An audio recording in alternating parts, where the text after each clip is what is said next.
Skid control in the winter time. You're not always going to have perfect traction.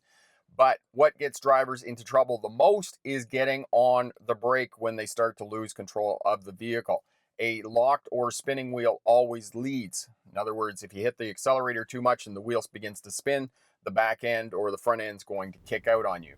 If you hit the brake and the wheel locks up, it's going to go in the direction of that locked wheel. And that's what happened to me. Went around a curve, touched the brake, and shifted the equilibrium in the vehicle, and it went out of control. Same thing with this driver here on a hill. Touched the brake, held the brake until the vehicle was completely out of control. But you can see other vehicles here on the hill, same conditions, moved over to the shoulder of the road, found a bit of traction, and kept control of their vehicles. So if you feel your vehicle losing control, get off the accelerator, get off the brake, look in the direction you want to go, and steer.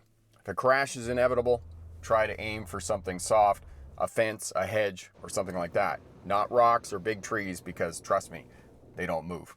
For more information, smartdrivetest.com. Bye now.